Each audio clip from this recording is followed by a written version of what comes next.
అదే RTV app వార్తల్ని క్షణాల్లో చదివే అవకాశం ఉంటుంది. ఒక న్యూస్ పేపర్, ఒక టెలివిజన్ ఛానల్ మీ చేతుల్లో ఎప్పుడూ ఉంటాయి.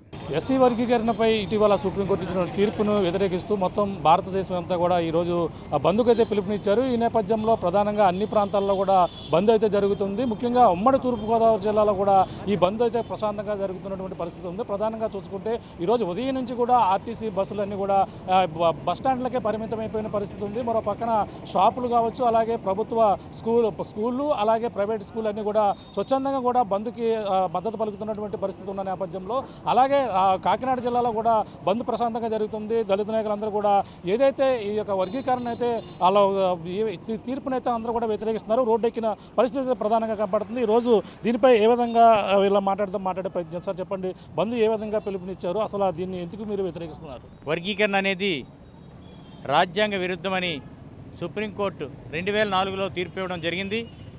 దీని ముందుగానే మేము అన్ని ఉద్యమాలు పక్కన పెట్టి ఎస్సీల్లో ఉన్న అన్ని వర్గాల అభ్యున్నతికి కృషి చేస్తున్నాం.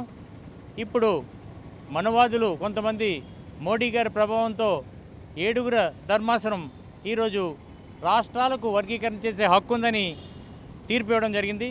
దీనిని అన్ని రాజకీయ పార్టీలు మరియు దళిత సంఘాలు కూడా ఖండిస్తున్నాయి. దానిలో భాగంగా ఈరోజు భారతదేశం మొత్తం మీద భారీ ఎత్తున బంద్ కార్యక్రమం నిర్వహించడం జరుగుతుంది.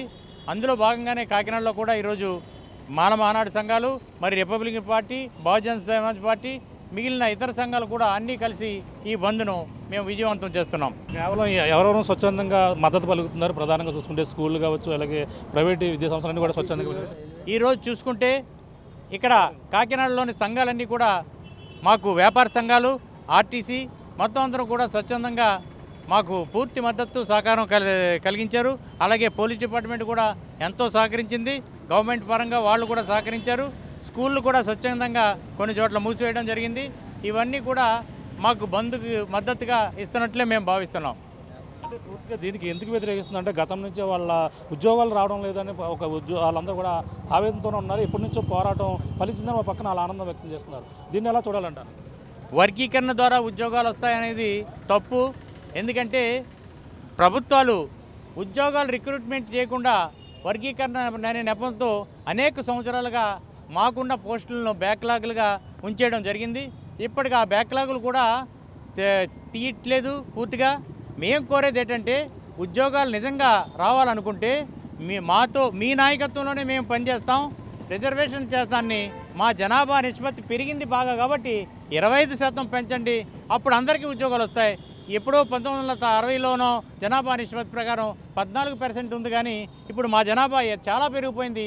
దాని ప్రకారం మీరు రిజర్వేషన్లు పెంచేందుకు మాతో పాటు ఉద్యమం చేయండి. మీ నాయకత్వం మీద కింద మేము పనిచేయడానికి రెడీగా ఉన్నామని ఎంఆర్పిఎస్ సోదరులకు విజ్ఞప్తి చేస్తున్నాం. ఎందుకంటే వర్గీకరణ చేయడం ద్వారా జాబులు రావు. ముందు ఐక్య రిజర్వేషన్ల ద్వారానో ఎంతో కొంత అందరికీ ఉపయోగపడుతుంది, కానీ దీనివలన ప్రభుత్వాలు తప్పించుకునేందుకు ఉపయోగపడుతుంది, కానీ ఇది ఎవరికి కూడా ఉపయోగపడదని ఈరోజు పెద్దల రామ్విలాస్ పాస్వాన్ గారు అబ్బాయి పరాష్ పాస్వాన్ గారు కానీ, మాయావతి గారు కానీ వీరందరూ దీన్ని అందుకే ఖండిస్తున్నారు. అందులో భాగంగానే మేము కూడా బంద్ చేస్తున్నాం. చెప్పండి, ఈ యొక్క బంద్కి ఏ విధంగా మద్దతు పలుకుతున్నారు? అసలు దేనికోసం ఈ విధంగా చేయవలసి వస్తుంది?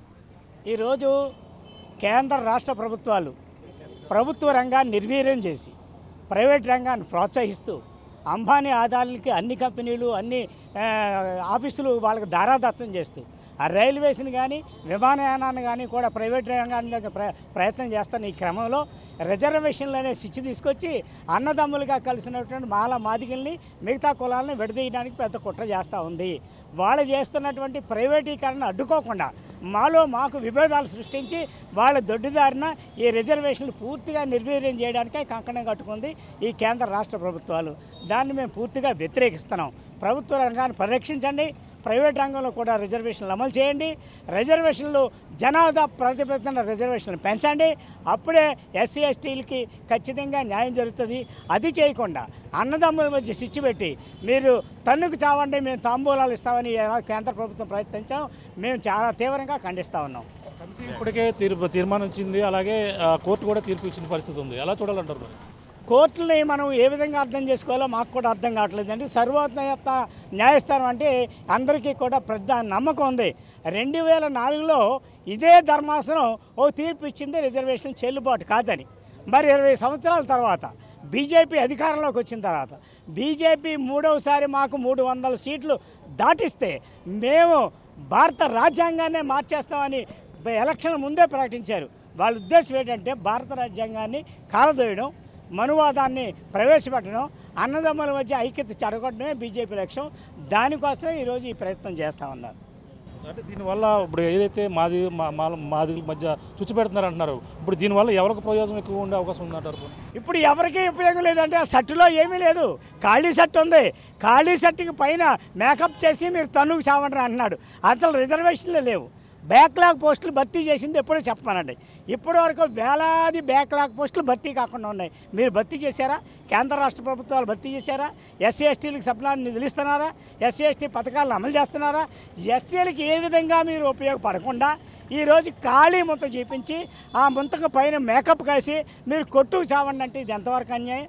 న్యాయం కాదు. సోదరులు ఏమనుకుంటున్నారంటే మా సోదరులు కూడా ఏమనుకుంటున్నారంటే అందులో ఏదో ఉంది, మనం అందులో చూసుకుందామంటే ఖాళీ ఉంది. ఖాళీ శూన్యం కోసం దెబ్బలాడుకుంటున్నాం తప్పించి అందులో లోపల ఏమీ లేదు. వాళ్ళు కూడా తెలుసుకుని ఈ కేంద్ర రాష్ట్ర ప్రభుత్వ దుశ్చర్యల్ని అందరూ మూకుమ్మడిగా ఖండించాలని మేము వారికి విజ్ఞప్తి చేస్తా ఉన్నాం. అంటే ఇదే కొనసాగితే ఏ విధంగా మీరు అందరూ కూడా ముందుకు వెళ్తారు? ఇంకా కార్యాచరణ ఎలా ఉండబోతుందంటారు? ఇదే కొనసాగితే ఇప్పటివరకు ఉన్నటువంటి శాంతి భద్రతలకు విఘాతం కలుగుతుంది. అన్నదమ్ముల మధ్య విభేదాలు వస్తాయి. కేంద్ర రాష్ట్ర ప్రభుత్వాలు చాలా మూల్యాన్ని చెల్లించుకోవాల్సి ఉంటుంది. ఏంటంటే ఖచ్చితంగా ఎస్సీ ఎస్టీ బీసీ మైనార్టీల ఓట్ల వల్లే ఈరోజు ఏ ప్రభుత్వాన్ని నిలబడింది. అందులో మెజార్టీ శాతంగా ఉన్నటువంటి దళితులు, అందులో మహర్లు కానీ కొన్ని చోట మహర్లని, కొన్ని చోట మాల్లని రకరకాలుగా ఉన్నటువంటి మేము అధిక సంఖ్యలో ఉన్నాం. వీళ్ళందరూ కూడా తలుచుకుంటే మీరు గద్దె దిగడం ఖాయం, మార్పు రావడం ఖాయం. అది ఆ విధంగా తెప్పించుకోకుండా సామరస్యంగా ఈ సమస్యను పరిష్కారం చేయమని మేము డిమాండ్ చేస్తాం. చూస్తున్నాం ఇది పరిస్థితి మొత్తం రాష్ట్ర వ్యాప్తంగా అయితే ప్రధానంగా అందరూ కూడా చెప్తున్నారు. అదే ఏదైతే ఈ ఉమ్మడి తూర్పుగోదావరి జిల్లా వ్యాప్తంగా కాకినాడ జిల్లా కావచ్చు, అలాగే అంబేద్కర్ కోనసీమ జిల్లా కావచ్చు, రాజమండ్రిలో కూడా మొత్తం ఈ యొక్క బంద్ అయితే పిలిపించిన నేపథ్యంలో అంతా కూడా ప్రశాంతంగా జరుగుతున్నప్పటికీ ఆర్టీసీ కాంప్లెక్స్ వద్ద అయితే బస్సులన్నీ కూడా నిలిచిపోయిన పరిస్థితి మరో పక్క కనపడుతుంది. మరో స్కూళ్ళన్నీ కూడా స్వచ్ఛందంగా బంద్కి అయితే పిలుపునిచ్చి సహకరిస్తున్నటువంటి పరిస్థితి మరో పక్క కనపడుతుంది. మొత్తం మీద రాజమండ్రిలో వస్తున్నటువంటి ఎవరైతే అమలాపురం మాజీ ఎంపీ హర్షకుమార్ కూడా ఆందోళన చేస్తున్న నేపథ్యంలో అతను కూడా అరెస్ట్ చేసినటువంటి పరిస్థితి మరో పక్కన కనబడుతుంది. ఈ నేపథ్యంలో మొత్తం ఉమ్మడి తూర్పుగోదావరి జిల్లా వ్యాప్తంగా కూడా ఈ బంద్ ఏదైతే ఈ యొక్క ఎస్సీ వర్గీకరణను వ్యతిరేకిస్తూ ఈ చేస్తున్నటువంటి బంద్ అందరూ కూడా ప్రశాంతమైన వాతావరణంలో జరుగుతుందని మనం ప్రధానంగా చెప్పొచ్చు. ఇది ఇక్కడ ఉన్న తాజా పరిస్థితి. మరి రామతో ప్రకాష్, RTV, కాకినాడ నుంచి. హైదరాబాద్ సుచిత్ర సర్కిల్ కి ఒక విశేషం. మీ లలిత జ్యువెలరీ సుచిత్ర సర్కిల్ కి వచ్చేసింది. ఆగస్టు 18న బ్రహ్మాండమైన ప్రారంభోత్సవం. Lalitha jewellery, A block, Green Park Avenue, Suchitra road. మీ లలిత జ్యువెలరీలో ధరలు చెక్ చేయండి. డబ్బులు చాలా చాలా ఆదా చేస్తారు. డబ్బులు ఎవరికి ఊరికే రావు.